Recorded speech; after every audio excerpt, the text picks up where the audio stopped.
Chytr hlavy.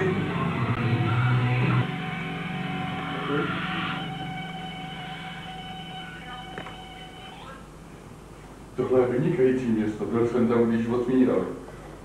Vynikající knihy.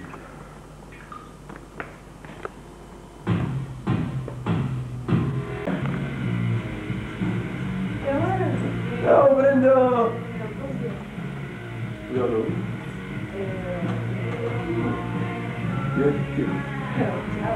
jo, čau!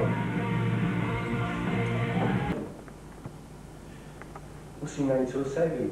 Tak jo, já myslím. Slyšel jsem nějaký řeči o tobě a o holce v Paříži. Co to mi na to? Ta holka byla zajímavý.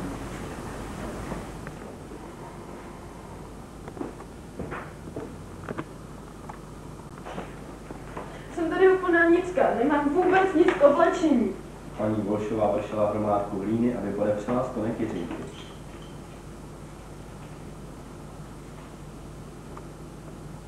Jak na tebe koukám, tak co mají na sobě se dá nazvat oblečením. Teď, Brendo, nemůžeš se dívat na lidi tak, jak je posuzují podle lidí, protože oni nevědí, jaká seš. Nemůžeš takhle udělat věci, jak oni si myslí. Chápeš to proti něm? No, Brendo! Tak, pokud tebe hodím tu kámen. Ježinku ne. Ježinku ne.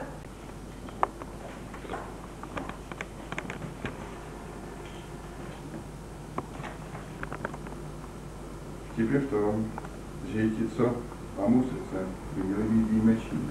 Rozumíš mi? Je řeč o sexu, táto? Já mluvím o lásce.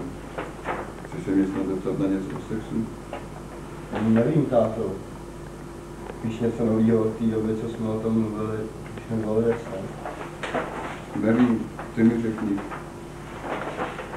Řekni prostě mámě, že jsme si dávali pozor. Tak já už mu řeknu. Já to uslyší. Co si děláš požádat? Sama jednou. Jo. Dělá, kolik jsi toho vypila? Tohle je druhá moment. Proč si taky nedáš? Protože jsem matka představená. Jo.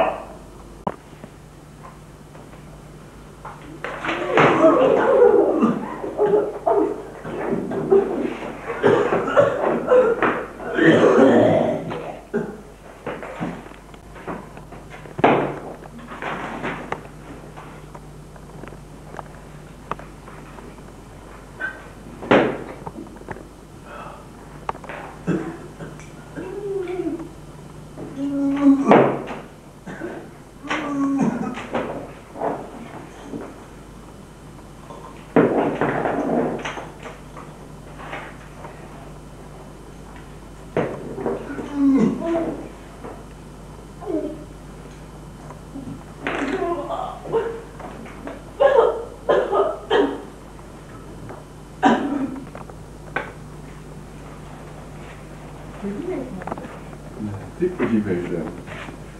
Podívej se mi do očí a řekni mi, jak vám po tomhle všem můžeme ještě důvěřovat.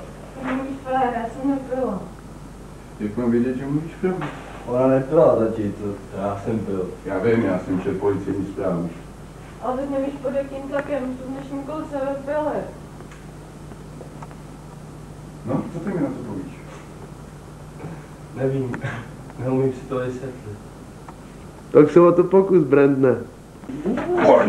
Od té doby, když jsi zvracel u Forestova jezera, si vždycky permanentně vyhlašoval, jaká je to hloupost pít. Už nikdy nebudu pít!